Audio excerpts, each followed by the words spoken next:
7 को मैं बनारस जा रहा था अपने एक फ्रेंड के यहाँ पे। हमारी कुछ पिचिंग थी कंसेप्ट वगैरह की, तो हमने थोड़ा सा सोचा कि इस पर बैठ के काम करते हैं और 1-2 दिन बाद पिच करना करते हैं। वहाँ पे पहुँच रहा था तो रास्ते में ऑन द वे ही मैंने दिशा को फ़ोन किया और कुछ 10 मिनट बात हुई। उसे फ़ोन उठाया, फिर रोहन से बात हुई, फिर और भी जो फ्रेंड्स हैं उनसे बात हुई। और ये हुआ कि बहुत शोर है, तुम लोग पार्टी कर रहे हो, मैं 1-2 दिन में आता हूँ, फिर मिलते हैं अपन। ये किस तारीख की बात होगी? ये है 8 जून का। 8 जून के अराउंड 9-9:30 के आसपास बात हुई थी हमारी जी। तो मैं बनारस था, सुबह उठा, ब्रेकफास्ट कर रहा था। ब्रेकफास्ट करके ऊपर होटल रूम में आया तो मैसेज पड़ा हुआ था दीप का कि Disha is no more, she committed suicide. तो जब मैंने वो मैसेज पढ़ा मैं काफ़ी नम हो गया था, समझ नहीं आ रहा था करना क्या है, because she was very close to all of us. और फिर मैंने जैसे तैसे उसके बाद सबके कॉल्स आने स्टार्ट हो गए, क्योंकि मैं ही था जो रीचेबल था। और बेसिकली हम लोग सारे लोगों में कॉमन थे, हम लोग जो भी हमारे फ्रेंड सर्कल था मैं कॉमन होता था उसमें। तो सबके कॉल्स आने स्टार्ट हो गए। मुझे समझ नहीं आ रहा क्या जवाब देना है। सब पूछे थे कैसे हुआ, क्या हुआ, मुझे खुद ही नहीं पता था क्या हुआ। तो मैंने जैसे तैसे करके फ़्लाइट बुक की। शाम को मैं यहाँ पहुँचा और जब यहाँ पहुँच रहा था तो मैंने रास्ते में थोड़ा किसी ने मुझे बोला कि ये न्यूज़ वगैरह में भी आ चुका है। तो मेरा सबसे पहला रिएक्शन था कि न्यूज़ में क्यों आया, वो सेलिब्रिटी तो थी नहीं, न्यूज़ में कैसे आया। फिर मैं आया, घर पे आया, गाड़ी ली और मालवनी पुलिस स्टेशन पहुँचा। जब मैं पुलिस स्टेशन पहुँचा तो ऑलरेडी इन्वेस्टिगेशन चल रही थी और सारे लोग वहीं पे थे, पुलिस के पास ही थे। और मैं अराउंड 7:30 या 8:30 7:30 में मुंबई पहुंचा था और अराउंड 8:30 में मालवनी पहुंचाऊंगा। कुछ सुबह 4 बजे तक पूरी इन्वेस्टिगेशन हुई। पुलिस ने सबको इंक्वायरी चल रही थी? हाँ, जो भी चल रही थी। मैं बाहर था, अंदर जो भी पूछताछ करनी थी पुलिस कर रही थी। सारे लोग जो भी वहाँ पे थे वो टाइम पे सारे पुलिस स्टेशन में थे। तो रोहन के घर पे जो भी रोहन के घर पे उस टाइम पे जो पार्टी में जब इंसिडेंट हुआ था वो टाइम पे जितने लोग थे सारे लोग वहाँ पे थे और उनकी फैमिली, उनके जानने वाले लोग, फ्रेंड्स एंड ऑल। तो मैं वहीं पे था। कुछ अराउंड 4 बजे सुबह वो लोग फ्री हुए। पुलिस ने बोला सुबह 9 बजे फिर से आना है। तो मैं 4 बजे गया, उनको घर पे ड्रॉप किया और मैं अपने घर आया। फिर सुबह में फिर से 8 बजे वहाँ पहुँचा और सबको पिकअप किया और 9 बजे के आसपास फिर से हम लोग पुलिस स्टेशन गए। पुलिस ने आई गेस कुछ 2-3 घंटे फिर से इन्वेस्टिगेशन की और फिर बोला कि अभी आप लोग शाम को आओ, अभी आप लोग घर चले जाओ। तो हम लोग घर चले गए। एक लिंक मिला अमर उजाला का, जिसके जो एडिटर थे उनका मैंने नंबर निकाला और उसमें कुछ ऐसा लिखा हुआ था कि उस दिन पार्टी में कुछ 8 से 10 लोग थे, कुछ टीवी के पर्सनालिटीज़ आए हुए थे और दिशा रोहन का काफ़ी टाइम से झगड़ा चल रहा था और उस दिन भी झगड़ा हुआ, ये लोगों ने सुना झगड़ा होते हुए एंड उसके बाद ये सारी चीज़ें हुई। और उसमें ऐसा भी मेंशन था कि रोहन के अफेयर्स थे एंड ऑल, जो कि हम सारे लोग जो थे और सारे बहुत क्लोजेस्ट लोग थे। दिशा के जितने वहाँ पे थे 6 लोग थे, 6 दिशा को मिला के 6 लोग थे। उसमें से एक को छोड़ के जो दिशा की स्कूल फ्रेंड, जो उसको भाई बोलती है, इसकी अभी वाइफ है, उसको छोड़ के सारे बचपन के स्कूल के फ्रेंड्स थे। तो मतलब ऐसा कोई अगर बोल रहा है कि ये कोई और भी आया तो हमको पता होगा। तो मैंने उनको फ़ोन किया, उन एडिटर को। मैं बोला सर ऐसा ऐसा आर्टिकल आया हुआ है और उसमें लिखा है कि दिशा के फ्रेंड्स ने बोला है ऐसा ऐसा। तो मैं आपसे क्या पूछ सकता हूँ किस फ्रेंड ने बोला है ऐसा, क्योंकि जो फ्रेंड्स है वो तो यही हैं, जिन्होंने देखा वो तो यही हैं और उनके अलावा जो है मैं हूँ, ठीक है। और मैंने तो किसी को इंटरव्यू दिया नहीं है। तो आपको किसने बोला ये, कि मतलब ये सूत्र कौन है आपका, बता सकते हो? मतलब आप बता सकते हो, या तो पुलिस को यह बता दो कि किसने ऐसा सब बोला है ना। तो बोल दे कि लगता है आप काफ़ी कंसर्न लग रहे हो, तो मुझे आपका नंबर आईओ को देना चाहिए, इन्वेस्टिगेशन ऑफिसर को। मैं प्लीज़ दे दो, मैं पुलिस स्टेशन पे ही खड़ा हूँ, आप प्लीज़ दे दो, लेकिन आप बता दो कि कौन कर रहा है। तो उसने फिर फ़ोन कट कर दिया। तो आई थॉट कि कुछ तो अलग चल रहा है, कुछ अलग ही कहानी बनाई जा रही, पता ही क्या चल रहा है। एक दोस्त मेरा दिल्ली से कॉल करता है मुझे कि सुशांत ने सुसाइड कर लिया। तो अमीन जैसे मैं बैठा हूँ, मैंने वो फ़ोन उठाया और मैं हट गया वहाँ से, क्योंकि मुझे लगा कि ये क्या हो गया, ठीक है। बिकॉज सुशांत के सुसाइड डेथ से हमको टेक्निकली कुछ ज़्यादा फ़र्क नहीं पड़ना चाहिए, बिकॉज हम ऑलरेडी इतने बड़े लॉस से जा रहे हैं। बट वो टाइम पे मेरे दिमाग में ये आया क्योंकि उसने बंदे ने सवाल किया कि कुछ कनेक्शन है क्या। तो वो जैसे उसने बोला उसके बाद बैक टू बैक मुझे 3-4 कॉल्स आए, सबका ये सवाल था कुछ कनेक्शन है क्या। तो मैंने सबको सबसे पहले क्लैरिफिकेशन ये दिया, कनेक्शन की बात छोड़ो आप, वो कभी मैनेजर ही नहीं थी, सुशांत की। वो कंपनी भी जानती थी, कंपनी भी बता सकती थी लोगों को, क्लियर कर सकती है ऐसा कुछ नहीं है, बट उसको एज सुशांत की एक्स मैनेजर पोर्ट्रे किया गया। जिस कंपनी में काम करती थी वो लोग बता सकते थे कि ऐसा नहीं है, कि हाँ वो अकाउंट देखती है बट उसकी एक्सक्लूसिव मैनेजर नहीं है। सुशांत से ऐसा कुछ जानना नहीं, इतना जान पहचान नहीं है। आप एक दो बार मिले हो, ब्रीफ टाइम होता ही नहीं, आप मीटिंग्स के लिए आर्टिस्ट के साथ जाते हो, मिलते हो, और या कहीं सेट वेट पे हो, आप कुछ करते हो, उतना ही था। उसमें आप किसी के दोस्त तो नहीं हो जाते हो, या आप उसके मैनेजर नहीं हो जाते हो। आपकी मैनेजर डेडिकेटेड होती है जो आपका सारा काम देखती है, उनकी मैनेजर पर्सनल मैनेजर कोई होती। बट यहाँ पे जिस दिन से आर्टिकल आने स्टार्ट हुए, पता ही क्या मोटिव था, but her bar ex manager Sushant Singh Rajput बोला जा रहा था, और ये बोला जा रहा था इसके वजह जब सुशांत ने किया तो लोगों को लगा कुछ तो कनेक्शन होगा, जो कि फैक्ट है, जो मुझे लगता है कि ऐसा हुआ होगा। उसके बाद मैंने कितने लोग को एक्सप्लेन किया कि ऐसा नहीं है, ऐसा नहीं है, फिर से चीज़ें अलग डायरेक्शन में जाने लगी। फिर कुछ दिन बाद आई गेस कुछ लोगों ने नाम उठाना स्टार्ट किया सोशल मीडिया पे। कुछ किसी राइटर ने अपनी खुद की कहानी लिखी जिसको एक फैक्ट बताया गया, और लोगों को ऐसा फीड किया गया कि सोशल मीडिया का अलग ही माहौल चल रहा था वो टाइम पे। सब मे बी लॉकडाउन में सब खाली बैठे थे, किसी को ज़्यादा समझ नहीं आ रहा था, तो लोग सोशल मीडिया पे इतना ज़्यादा बिलीव कर रहे थे, और न्यूज़ चैनल्स ने भी वही थ्योरी की हाँ एक थ्योरी बनाई गई कि ऐसा ऐसा हुआ था, वहाँ पे पॉलिटिशियंस आए थे, वहाँ पे फ्रेंड्स आए थे, दिन उसका रेप हुआ, वो बच्ची को बचाना चाहती है, पता नहीं क्या क्या, बहुत सारी थ्योरीज बनी और बहुत सारी कहानियाँ बनी।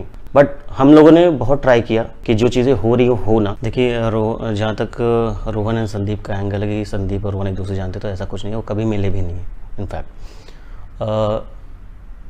मैं संदीप के साथ काम करता था, सरबजीत फिल्म आई थी उनकी, उसमें मैंने ज्वाइन किया था, तो मैं उसमें एडी था, प्लस मैं मार्केटिंग देखता था।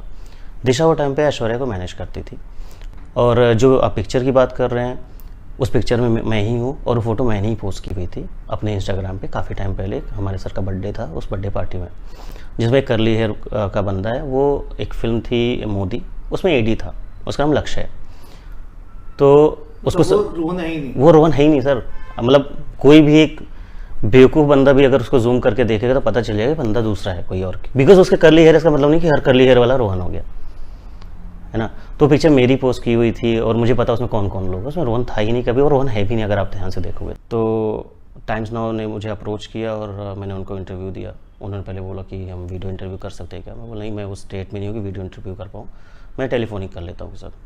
उन्होंने जो पूछा, जो भी उस टाइम पे थ्योरी चल रही थी अबाउट द पोस्टमार्टम हुआ या पार्टी हुई या जैसे जैसे जो भी चल रहा था शुरू से वो टाइम पे जो भी चल रहा था, जो भी केस में जो भी नए नए एंगल्स आ रहे थे, जो सोशल मीडिया पे लोगों को लीड्स मिल रही थी कि ऐसा हुआ, कोई पॉलिटिशियन बोल दे रहा था, कोई स्ट्रगलिंग एक्टर आके बोल रहा था। तो जब मेरा जब इंटरव्यू हुआ तो उसमें जो भी क्वेश्चन थे वो सारे क्वेश्चन मुझसे पूछे गए, और सबका हर सवाल का जवाब था मेरे पास। किस तरह के क्वेश्चंस थे, मतलब कि उस दिन पार्टी में कौन कौन था वो बताया मैंने। वॉज शी फाउंड नेकेड, मैं कहा नहीं ऐसा कुछ नहीं, मैं अपने हाथ से लाया हूँ, मैंने कपड़े पुलिस को दिए हैं, तो ऐसा कोई सवाल ही नहीं है। और पुलिस ने उसको हॉस्पिटल में गई है ना, तो हॉस्पिटल में जिस उसमें गई उसकी फ़ोटोज़ ली गई हैं। तो मैंने सारी चीज़ें उनको क्लियर की, और उन्होंने बोला कि हाँ इंटरव्यू चलाया जाएगा। मैंने कुछ 3-4 दिन तक फॉलोअप किया और इंटरव्यू नहीं चला। तो फिर उन्होंने बोला कि तो आपने पूछा कि क्यों नहीं चलाया? मैंने पूछा उनसे क्यों नहीं चला। उन्होंने बोला कि मैंने तो दे दिया, अब आगे पता नहीं कब तक होगा, वो देखा जाएगा, सैटरडे चलेगा, फ्राइडे चलेगा, एक स्लॉट होता है उसमें चलेगा, टाइमिंग के हिसाब से चलेगा। उनका ठीक है, जब भी है चला दो बस। तो क्योंकि आपकी तरफ से अगर किसी ने बात की तो बहुत ही एक्सक्लूसिव चीज़ थी सर, और उसके लिए लोग परेशान थे। लेकिन जब ये इंटरव्यू दिया गया तब तक बहुत लेट हो चुका था, नैरेटिव चेंज हो रहा था ना, तो लोगों को टीआरपी दिख रही थी ना कि रियलिटी। तो मेरा इंटरव्यू कभी चला ही नहीं गया। तो पुलिस ने इन्वेस्टिगेशन में भी पूरा, पुलिस के पास हर चीज़ का इन्वेस्टिगेशन सर। आई थिंक 40+ लोग के स्टेटमेंट लिया पुलिस ने, मेरा स्टेटमेंट लिया पुलिस ने, सबका स्टेटमेंट, जो भी मैंने कॉल किया था, जो भी दिशा के क्लोज सर्कल में था, जितने लोग जानने वाले थे, या जो भी जिन पे थोड़ा सा भी लग रहा था कंपनीज जहाँ पे वो काम करती थी, या जो भी सेलिब्रिटीज़ का नाम इन्वॉल्व था, जो इन्वेस्टिगेशन में आ रहा, हर किसी का स्टेटमेंट लिया गया था, कोई नहीं छोड़ा गया था। तो जो बोलते हैं कि पुलिस ने काम नहीं किया, पुलिस ने अपना काम किया, आपने माना नहीं उस बात। जो बीच में ये थ्योरी चल रही थी कि वो नेकेड मिली थी नॉल, तो मुझे पता है हॉस्पिटल से मैंने दिशा के पापा ने रिसीव किया है, और तो कोई था नहीं वहाँ पे। हमें पता ना अब जब हॉस्पिटल से आप कोई भी आपको बॉडी मिलती है किसी की, तो कपड़े नहीं होते, क्योंकि आपको उसमें किसमें मॉर्ग में जहाँ रखते हैं वहाँ पे आप कपड़े नहीं रखते, मे बी बॉडी से चिपक जाते हैं, स्टिक हो जाते हैं, इस वजह से पुलिस वहाँ से प्रोसीजर है बेसिकली। तो वहाँ पे हमको हॉस्पिटल से कपड़े दिए गए कि ये कपड़े हैं, ठीक है।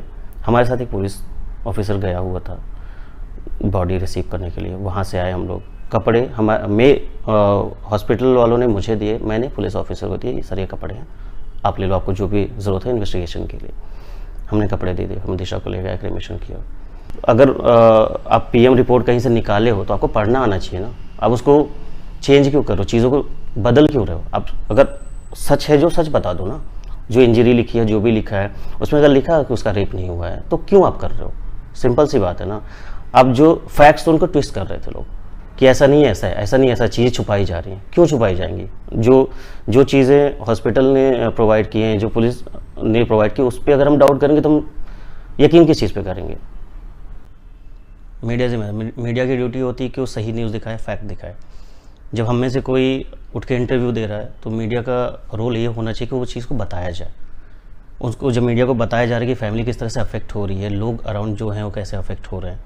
अगर आपके पास कुछ एक होता ना एक्सक्लूसिव न्यूज़ जा रही है आपके पास, कोई दिशा की तरफ से अगर कोई बोल रहा आपसे, चाहे पेरेंट्स हुए, चाहे मैंने जैसे बोला, आपकी ड्यूटी होती है, मीडिया की ड्यूटी होती है कि उसको दिखाया जाए। मीडिया का काम क्या है, न्यूज़ का काम क्या है, न्यूज़ को न्यूज़ की तरह प्रेजेंट किया जाए ना कि फैब्रिकेट करके प्रेजेंट किया जाए। अगर मीडिया चाहती तो ऐसा कुछ नहीं होता।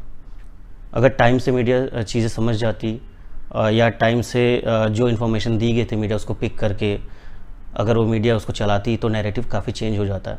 आज जो कि मैं हर तीसरे बंदे को एक्सप्लेन करता हूँ कि ऐसा ऐसा नहीं हुआ है, जो भी मुझे जानता है कि मैं दिशा का फ्रेंड हो, तो कभी पहली बार मिलता है सवाल करता है क्या हुआ था, क्या हुआ था, नहीं बोलते न्यूज़ पे ऐसा आ रहा है। न्यूज़ पे क्या आ रहा था? न्यूज़ पे जो आ रहा सच नहीं है। अगर वो आप सच मानते हो तो फिर मैं एक्सप्लेन नहीं कर सकता। मैंने अपने एंड पे बहुत लोगों को ट्राई भी किया कि क्या सच है, बट जब पूरे इंडिया के दिमाग में ऐसा हो चुका है कि ऐसा ऐसा हुआ था और कुछ ना कुछ तो हुआ इन दोनों के साथ में, ठीक है, दिशा एंड सुशांत के साथ में, आप कितने लोग को एक्सप्लेन करोगे? मतलब एक टाइम के बाद आपको भी लगता है कि यार ना ही करे तो बेहतर है, अभी क्या एक्सप्लेन करना। जो दिशा के साथ हुआ वो आई होप कि आगे से मीडिया ध्यान रखे और किसी के साथ दोबारा ना हो, क्योंकि वो तभी फील कर सकता है, तभी जान सकता है जब तक उसके साथ नहीं होगा, तब तक समझ नहीं सकता कि किस जगह से आप ड्रैग कर रहे हो। और ये पूरे नैरेटिव में समझ में आया कि आप आम आदमी हो ना तो आपके औकात नहीं है, पॉलिटिक्स के सामने, मीडिया के सामने आपके औकात नहीं है। आप सच तो नहीं है, सच की जगह ही नहीं है। अगर आपकी स्टोरी वर्क नहीं कर रही तो सच का कोई फ़ायदा नहीं सच बोल के। और हमने ट्राई भी किया था अपने एंड से कि सच बोला जाए और लोग सुने, पर उस पर ध्यान नहीं दिया गया।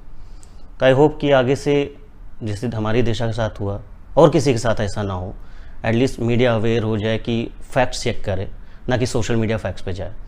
फैक्ट खुद से चेक की जा सकती है, पुलिस से आप कांटेक्ट कर सकते हो, आप मीडिया में आप किसी से सवाल पूछ सकते हो, पुलिस से जाके सवाल पूछ सकते हो, अब जो भी अथॉरिटीज़ हैं उनसे सवाल कर सकते हो। तो मेरा यही है कि जो सोशल मीडिया ट्रायल हुआ है इस केस में वो किसी और के साथ ना हो, क्योंकि जिसके साथ होता है उस पर क्या बीतती है। और उसके साथ हम लोग थोड़े स्ट्रांग थे, नहीं तो बहुत लोग ऐसे होते किसी और की भी जान जा सकती थी, क्योंकि सब लोग डिप्रेस थे। तो आई होप कि आगे से किसी के साथ ना हो, इतनी कोशिश होगी।